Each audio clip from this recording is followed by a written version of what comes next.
Hi, welcome to நாப்சி Ayurveda and cosmetic clinic. நம்முடைய கிளினிக்கில் நிறைய விதமான ஸ்கின் பிரச்சனைகள், ஹேர் ஃபால் ப்ராப்ளங்கள், ஹேர் டிரான்ஸ்பிளான்டேஷன், நிறைய விதமான காஸ்மெட்டிக் ட்ரீட்மெண்ட்கள், மூட்டு வலி, முதுகு வலி சம்பந்தமான ஆயுர்வேத ட்ரீட்மெண்ட்லாம் நம்முடைய ஹாஸ்பிட்டல் நடந்துகிட்ருக்கு. இங்கே வந்து 18 வருஷமாக நல்ல எக்ஸ்பீரியன்ஸ் உள்ள டாக்டர் ஸ்ரீலட்சுமி அவங்க தான் வந்து இங்கே ட்ரீட்மெண்ட் பண்ணிகிட்டு இருக்காங்க. இன்றைக்கி இந்த வீடியோவில் நாங்கள் இதை பற்றி பார்க்க போகிறோம் அப்படின்னா, ஒரு குறிப்பிட்ட இடத்துல மட்டும் வந்து ஹேர் வந்து திட்டா புழுவட்டு மாதிரி கொட்டிகிட்டே இருக்கும். இதுக்கு வந்து என்ன சொல்யூஷன், இந்த பிரச்சனையிலேருந்து எப்படி விடுபடலாம் அப்படிங்கிறத வந்து இந்த வீடியோவில் நான் கடைசியில் சொல்ல போகிறேன். இந்த வீடியோவை ஸ்கிப் பண்ணாமல் கடைசி வரைக்கும் பாருங்கள். இப்போ வாங்க வீடியோக்குள்ளே போகலாம். ஹேர் ஃபால் ப்ராப்ளத்தில் வந்து முக்கியமாக எல்லாருக்கும் நிறைய பேருக்கு வரக்கூடிய பிரச்சனை என்ன அப்படின்னா, தலையில் முன்தலை, பின்தலை, ஐப்ரோ, இந்த மீசை, தாடி, இந்த மாதிரி இடங்களில் வந்து ஒரு இடத்துல மட்டும் ரவுண்டாட்டு திட்டு மாதிரி வந்து ஹேர் வந்து போயிட்டே இருக்கும்.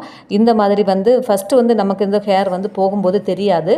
அதுக்கப்புறம் வந்து கண்டினியூவாக அந்த இடத்துல வந்து ஹேர் வந்து போயிட்டே இருக்கும். அப்படி போயிட்டு இருக்கும்போது நமக்கு வந்து அது வந்து நம்ம காண முடியும். இது வந்து அலோபேஷியா ரேடியேட்டா அப்படிங்கிற மரபு ரீதியாக வரக்கூடிய நோயினால இந்த முடி வந்து கொட்டிகிட்டு இருக்கோம். நிறைய நாளாக பிபி, தைராய்டு, சுகர் இந்த மாதிரி நீண்ட நாள் வந்து ப்ராப்ளம் உள்ளவங்களுக்கு வந்து இந்த மாதிரி பிரச்சனைகள் வந்துட்டுருக்கு. மரபு ரீதியாகவும் இந்த ப்ராப்ளம் வந்துகிட்டே இருக்கும். பொதுவாக வந்து ரத்தம் வந்து சுத்தம் இல்லாமல் இருக்கிறதுனாலையும் இந்த முடி வந்து கழிஞ்சிட்டே இருக்கும். நம்ம வந்து பொதுவாக வந்து இந்த ஃப்ரிட்ஜில் அதிகமாக வச்சு ஸ்டோர் பண்ணி வச்சுருக்கக்கூடிய திங்ஸ் வந்து எடுத்து நம்ம ஹீட் பண்ணி சாப்பிடுவோம். பொதுவாக எக்ஸாம்பிள் வந்து பிரியாணி, சாம்பார் இந்த மாதிரி மீந்து போனால் நம்ம அதை அப்படியே ஃப்ரிட்ஜில் வச்சுட்டு அடுத்த நாள் எடுத்து வந்து அதை வந்து ஹீட் பண்ணி வந்து நாம் சாப்பிடுவோம். அதை ஹீட் பண்ண போகும்போது அதுக்கு மேலே வந்து புஞ்சைகள் கொஞ்சம் படிஞ்சிருக்கும். அதை ஹீட் பண்ணும்போது வந்து அது வந்து அப்படியே வந்து டிஸ்ட்ராய் ஆயிரும்.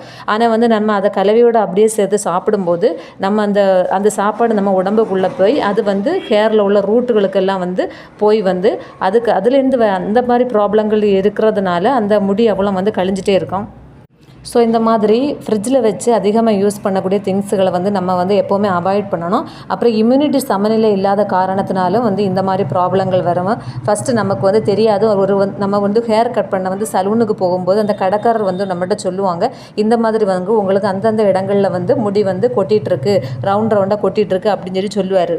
அவங்க மூலம் நம்ம அதிகமாக வந்து தெரிஞ்சிக்கக்கூடிய சான்ஸ் இருக்குது. அப்போ வந்து இந்த மாதிரி ப்ராப்ளம் இருந்தால் நம்ம ரொம்ப வெக்கமாக ரொம்ப டிப்ரெஷன் ஆயிரும். ஒரு இடங்களுக்கு போகும்போது, ஒரு ஃபங்க்ஷனுக்கு போகும்போது, தாடி இந்த மாதிரி இடங்களில் வந்து ஒரு குறிப்பிட்ட இடத்துல மட்டும் வந்து ஹேர் போகும்போது நமக்கே கொஞ்சம் அசிங்கமாக இருக்கும்.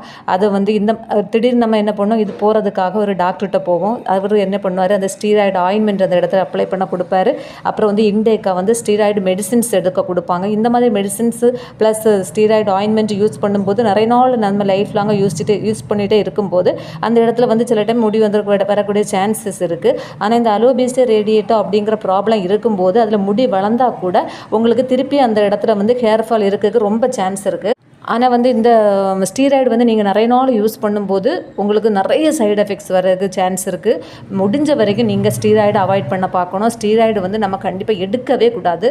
அது வந்து இன்னும் நிறைய சைடு எஃபெக்ட்ஸ் நம்ம உடம்புல காமிக்கும். ஒரு ட்ரீட்மெண்ட்டுக்கு போய் இன்னொரு ப்ராப்ளத்தை நம்ம வாங்கக்கூடிய ஒரு சூழ்நிலையில் நம்ம வந்து கொண்டு வந்து விட்டுருவோம்.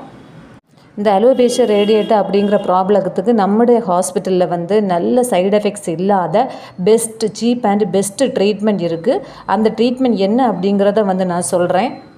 ஃபஸ்ட்டு நீங்கள் டாக்டரை வந்து பார்க்கும்போது உங்கள் உடம்பில் வந்து ஏதாவது பாடியில் வந்து ஏதாவது டாக்ஸின் இருந்துச்சு அப்படின்னா வந்து பஞ்சகர்மா ட்ரீட்மெண்ட் கொடுப்பாங்க. இந்த பஞ்சகர்மா ட்ரீட்மெண்ட் மூலமாட்டு உடம்பில் உள்ள டாக்ஸின்ஸ் எல்லாம் வெளியே போயிடும். அதுக்கப்புறம் வந்து உங்களுக்கு வந்து ஹேர் டிரான்ஸ்பிளான்டேஷன் அப்படிங்கிறத அந்த உங்களோட ஹேரை எடுத்து அந்த இடத்துல நடுவாங்க. நடும்போது உங்களுக்கு நார்மல் லுக்கு, நேச்சுரல் லுக்கு வரும்.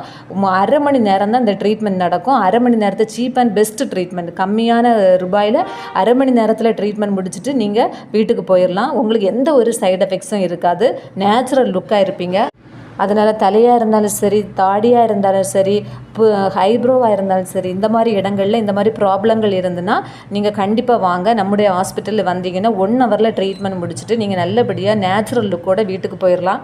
அது மட்டும் இல்லை, இந்த அலோபேஷியா அந்த மாதிரி ப்ராப்ளங்கள் இருக்கும்போது நீங்கள் கண்டிப்பாக வந்து அதுக்கு உண்டான வந்து டயட் வந்து ஃபாலோ பண்ணணும். டாக்டர் நல்ல டயட் சார்ட் தருவாங்க. அதை கண்டினியூ பண்ணிங்கன்னா நீங்கள் வந்து மறுபடியும் இந்த ஹேர் ஃபால் ப்ராப்ளங்கள் இல்லாமல் கண்டினியூவாக நல்லா இருக்க முடியும். அதனால் நம்முடைய இந்த வீடியோ பார்த்துட்டு இருக்க யாருக்காவது உங்களுக்காக இருந்தாலும் சரி, உங்கள் ரிலேட்டிவ்ஸ் யாருக்காக இந்த மாதிரி ப்ராப்ளங்கள் இருந்துன்னா நம்முடைய ஹாஸ்பிட்டல் வாங்க, நல்ல ட்ரீட்மெண்ட் எடுத்துகிட்டு போங்க. இந்த வீடியோ உங்களுக்கு பிடிச்சிருந்துன்னு நினைக்கிறேன்.